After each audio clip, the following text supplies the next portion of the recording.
Voting is presently underway in Lebanon to elect its new parliament. Candidates are vying for about 128 seats that will be divided amongst 11 different religious groupings. In the crisis-hit nation, power is divided according to sectarian lines, while independent candidates are hoping to take on the ruling faction. The established parties are still expected to maintain their grip on power.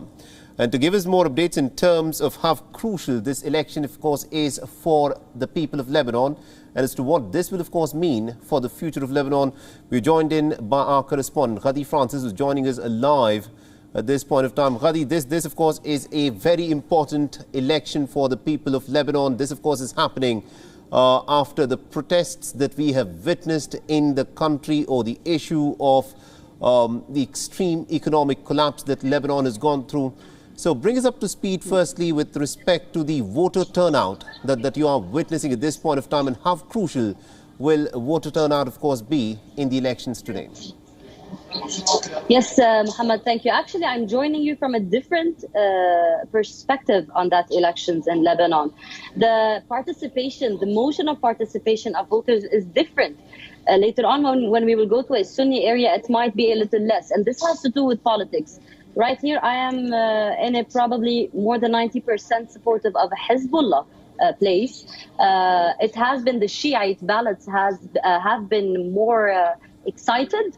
They have went on different rates to participate because, as you said in your headline, and I listened to it, as most of the agencies around the world are saying, it is kind of an existential time to show their support. All right, there seems to be a bit of an issue with the line there. We'll try reconnect with my colleague Ghadi Francis there, who's getting us the updates. She's presently at one of the voting centres, and what we are picking up at this point of time is that the number of people who are turning up to vote, it appears to be pretty robust. So we could expect a higher than expected voter turnout. And my colleague Ghadi Francis, of course, getting more details in terms of the very complex factors that are presently at work here in these elections. Now, these are scenes from just outside of one of the polling stations there in Lebanon, and I'm told that my colleague Ghadi Francis is back with us. So, Ghadi, you were telling us about the different sections of the society in Lebanon. All of them, of course, will be at the polling stations today, voting to elect their next parliament. I understand that you're joining us from one of those areas where Hezbollah is pretty strong and dominant. Yes. Actually, Mohammed, it's different for each person that is going to the ballot box today. Each person has a different perspective, even on the political system of Lebanon. Some people that support the resistance, the Lebanese Hezbollah resistance, say it is a paper to tell the world that our support is from the ground. It is not from Iran. It is not from outside. So these Lebanese people want to prove that point. While on the other hand, some people from the civil society want to prove that they want a secular system, for instance, and others. Each person going to the ballot box today has a different reason for that. And this actually reflects the variety and the diversity in the Lebanese society. We have 18 sects in Lebanon. We have many political parties and very different perspectives. Back to your question regarding the issues and the economical issues, even on that, we have many perspectives in Lebanon. Some people, especially Hezbollah supporters, see that it is a kind of a siege that the West is putting on the Lebanese society because of the presence of that stance in politics. While others that oppose Hezbollah say that Hezbollah is the reason for that siege, thus it is the problem. While in fact, Muhammad, the political system, the economical and the social system, the whole sectarian system is actually the problem. It's not only one part of it. And also, Ghadi, the fact that you're joining us from one of those areas where Hezbollah is said to be so strong. Internationally, when Hezbollah is looked at, many people view Hezbollah as an organization, an offshoot of how the Iranians have planted in Lebanese politics to control Lebanon, and also many countries around the world, including the EU, in fact, either designate Hezbollah or its military wing to be a terror organization. How is this viewed by the people within Lebanon? Well, in Lebanon, we have probably like plus or minus 1 million of the Lebanese 4 or 5 million do support Hezbollah. They don't look at it as a terrorist organization because they see it as a reaction, not an action, to the Israeli aggression in the south. This is why, even if it is Iranian-backed, it is Lebanese people in politics. The leadership is Lebanese solely. The political leadership is Lebanese solely. We don't see Iranian ambassadors going around, which is a different regarding other foreign ambassadors in Lebanon. Ambassadors are actually working in the elections, while we don't even see the Iranian ambassador. This has to do with the different type of tie between Hezbollah as an organization and the Islamic Republic of Iran. The tie, yes, might be in the army section and arming or the weaponry, and this has to do with their common political and ideological views regarding Palestine. Right. Or maybe regarding their ideology, their religion. But inside the Lebanese politics, we seldom see Iranian interaction. It is always referred to as Hezbollah. As per the identification as terrorist organization, the Lebanese people, especially the people of the south, they have been in war and occupation for years. So basically, this armed group, they see it as their protector. They don't see it as the international community sees it, you know. All right.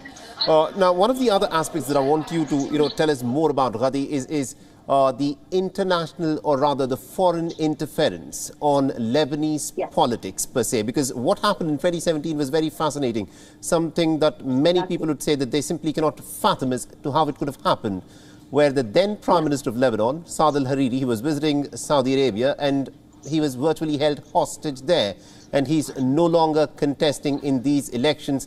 Hezbollah, of course, is seen as an offshoot of Iran, so there is a bit of a lot of pull and push in terms of how the foreign nations within the region are trying to influence Lebanese politics. How do the people within Lebanon view this? Well, just the first note on that, I would really like to invite all our viewers to watch the full coverage, because we discussed that in the exclusives we did in WION, on WION's website. We spoke completely about Saad al-Hariri. To just recap that, foreign interference in Lebanon, Mohammed, has been encrypted in the Lebanese identity, because the Lebanese Republic was even formed under the French mandate, under the French occupation or ruling of Lebanon back in the time. So it's just the shape of the relations between the Lebanese sect and people and portions.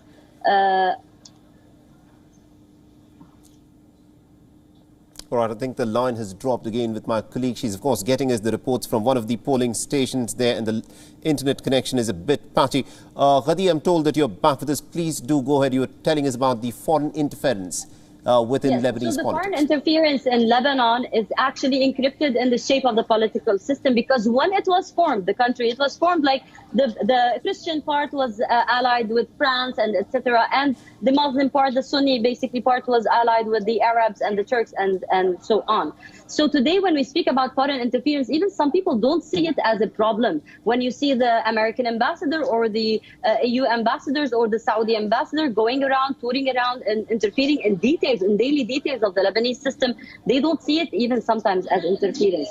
Right. Because it has always been like that, All right. Now, Ghadi, you've, of course, watched the politics of Lebanon very closely, and also the economy of the Lebanese people. Now, Beirut, the capital of Lebanon, at one point of time was described as the Paris of the East. But looking at what's happened in the recent years, in the way the Lebanese economy has completely unraveled, talk to us about how, from the heydays of Lebanon to the situation where the Lebanese people find themselves in today, where the currency has been very badly devalued and a large section of the Lebanese society is now virtually living on the edge of poverty. Well, actually, it's my country, and I must tell you the beauty of Lebanon, the peculiarity of Lebanon in the Levantine and in West Asia will always be there in the middle of all these Arab nations. The economy has hit a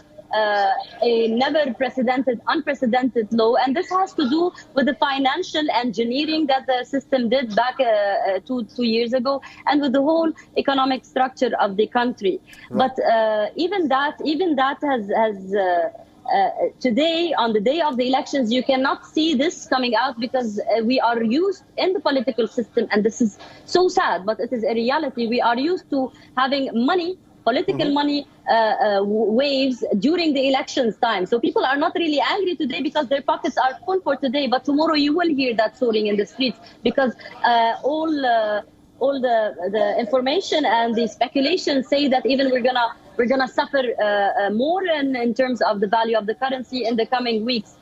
In Lebanon. Now, people are trying to keep their day-to-day things. A lot of migration has happened. It is unprecedented, the amount, the level, the percentage of the migration that has happened in the past 2 years in Lebanon.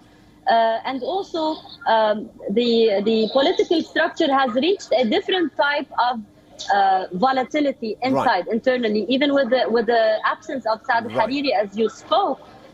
Anything might happen, anything might change.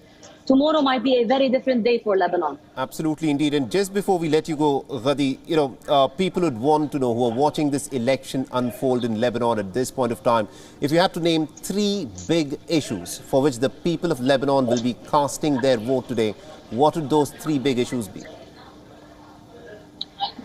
I am so sorry to tell you the dark reality, Muhammad. Today, this is why the same political system will reproduce itself, because the same reasons they used to vote back in the 40s and the 60s and the 80s and the 70s, it is basically more than 80% of the people are voting according to their natural instinct, to their sect, to the leader, to their colonial kind of leader. We have families that inherit the presence and the political strength in Lebanon. So many of the people are just voting for the people they know, for the people from their religion, from the people from their political party. But there is another tranche of the Lebanese society that is voting for change. And this has been seen in the diaspora votes last week that we also covered. The Lebanese diaspora voted for change, voted for the civil society personalities and parties.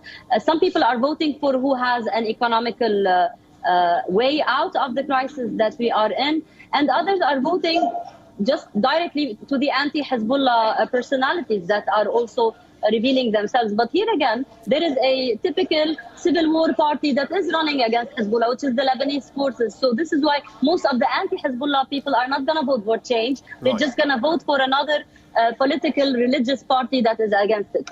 All right, we'll have to leave it there. Thank you very much indeed, Ghadi. I hope that was clear enough. Absolutely, that indeed was clear enough about the complex politics that is presently at play in Lebanon. We'll, of course, come back to you as the day progresses. The voting, of course, will solidify, and we'll talk to you about more issues that the people of Lebanon are, of course, dealing with. Thank you very much indeed for joining us from one of the voting stations there.